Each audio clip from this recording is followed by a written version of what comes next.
The photo experience is also a huge improvement over the 11 Ultra. The Mi 11 Ultra's photo experience was really bad, and the shutter speed is much improved on the 12S Ultra. The 12's Ultra's focus is also very fast, and even with these two Timons running around, the focus is still firmly locked on them. Of course, there are some parts of the experience that have regressed, such as the closest focusing distance is not as good as before. Trying to get closer to an object to shoot has become impossible. Another example is that the dynamic range of the viewfinder has become narrower. The previews and actual photos on 11 Ultra are basically the same, but there is a big difference in those on 12S Ultra. And then there's the Xiaomi tradition, which is inexplicable bugs every now and then. Hope they can fix it in next system update. In the video mode, there is actually nothing about Leica modes and filters. So the video recording style is basically the same as the 11 Ultra, and these three lenses all support video recording at up to 8K 24 frames per second, and it supports Dolby Vision video recording, which is the first Android phone that can do this. While we couldn't manage to show how powerful Dolby Vision is in the SDR video, there is no doubt that the 12S Ultra rear camera has great video recording capabilities. Unfortunately, the front camera is downgraded and it does not have 4K resolution. It doesn't even have 60 frames per second. It's not as good as the 12S at this part. Xiaomi 12S Ultra, performance and gaming. We could have seen the Xiaomi 12 Ultra in March, perhaps late June. Also felt that the Snapdragon 8 Gen 1 wasn't good, so they decided to release the 12S Ultra with Snapdragon 8 Plus Gen 1. There is no doubt that its performance is definitely stronger than the Snapdragon 888 in the 11 Ultra, so we are comparing it with another extremely powerful Android chips, the Dimensity 9000. 8 Plus Gen 1 finally said goodbye to Samsung, and is made with the same TSMC 4nm process as Dimensity 9000. The frequency has increased. In Geekbench 5, which focuses on CPU performance, you can see that the K50 Pro with Dimensity 9000 and the 12S Ultra have similar benchmark scores. The 12S Ultra scored much higher than the K50 Pro in 3D Mark, which focuses on GPU performance. 20 minutes of CPU throttling test also performed well, and it seems that the cooling system did a good job this time. Genshin has always been a nightmare for Android phones. Can the 12S Ultra run Genshin smoothly this time? Let's review the K50 Pro's performance first. The K50 Pro gaming experience after the update was good in the first half of the game. Unfortunately, it didn't hold up, and the FPS dropped a lot in the second half. But the 12S Ultra did not disappoint us this time and performed very well. Although it is not running at full 60 frames per second all the time, several times the frame rate drops only down to 55 frames per second or 50 frames per second, which just has very little impact on the gaming experience. This result is almost the same as the previous K50 standard version, which is among the two best Android phones in Genshin Impact. We have waited for so long this year to have a phone that can take good pictures and play games smoothly. The one we got is the green vegan leather version. Note that there is a color difference between the official renders and the actual phone, and the real color of the phone is lighter than it's in the official picture. This phone is a little lighter and smaller than the 11 Ultra, but it's definitely a big one. The good news is that the frame has become more rounded, but the bad news is that the camera module is bulging more. When I heard that the 12S Ultra only had a vegan leather back cover, I couldn't understand it, but when I got the phone, I understood why Xiaomi dared to do it. The new vegan leather material feels a bit like rubber and is a bit harder than normal vegan leather. It does feel more durable than the previous vegan leather, but I will still keep my opinion that if you're going to use this phone for a long time, you have to wear a case. After all, any leather is not as hard as glass and ceramic.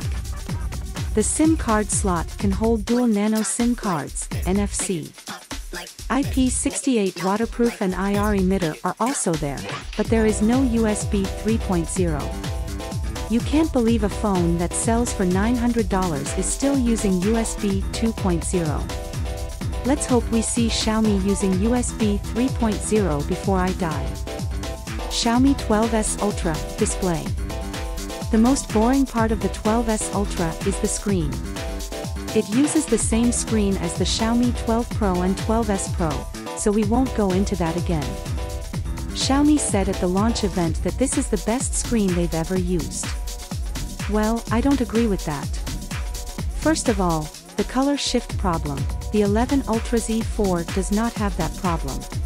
Secondly, DC dimming. The 12S Ultra does have anti-flicker mode in the developer mode, but the effect is really weak compared to the 11 Ultra. Xiaomi 12S Ultra full review, 1-inch sensor with Leica color science. I've been using the Xiaomi 12S Ultra for a while now, and think I've gotten to know it deeply. The thing that impressed me the most compared to my last phone was its camera system. In this review, I test out the Xiaomi 12S Ultra in detail. So, let's get on with this review. Xiaomi 12S Ultra, cameras. The camera is the biggest selling point of the Xiaomi 12S Ultra, so let's talk about the camera first.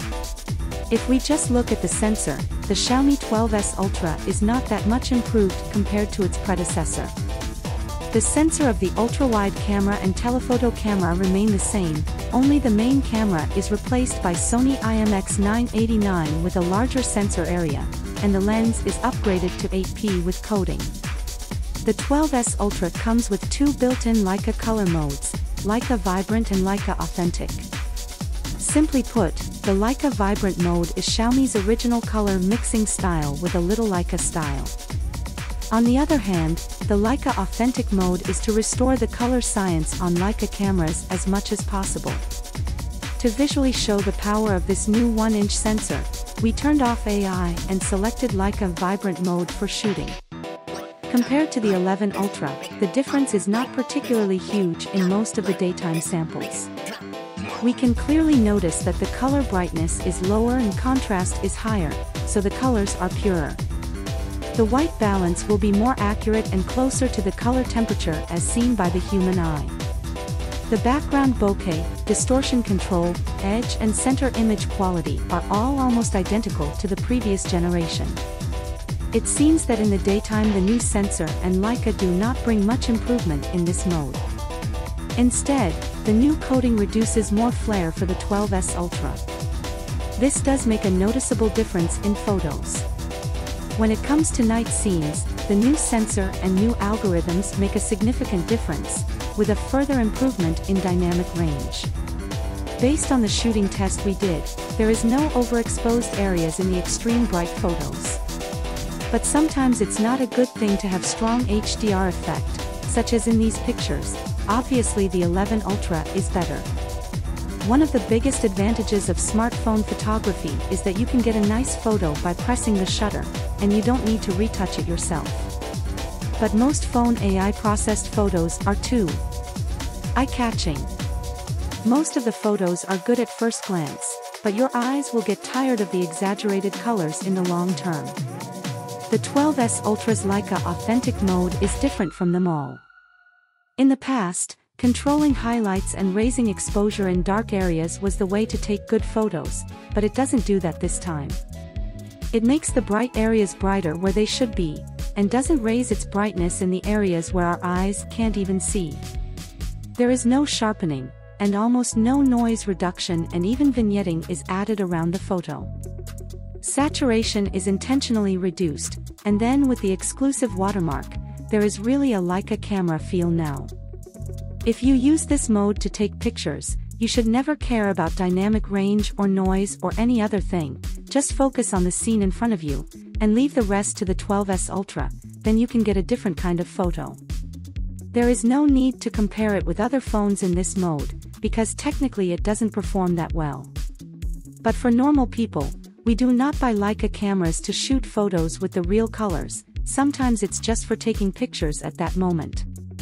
However, you can't trust this mode blindly, sometimes the photos don't look as good as Leica Vibrant mode.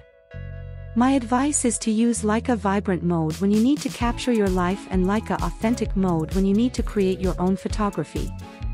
The sensors in ultra-wide and telephoto are the same as the 11 Ultra, so there is basically no difference except that the color science is the same as the main camera. About the 12S series exclusive Leica watermark, it can really make your photos more high class.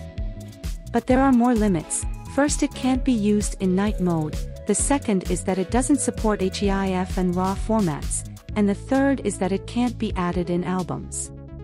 And you need to be careful to turn off the location information, or you may thus reveal your location. I am sure you have heard that other Xiaomi phones can also use this Leica watermark and filter, and we have tried it. But it seems that Xiaomi blocked the installation of this APK file, so Xiaomi users don't have to look for ways to use Leica watermark.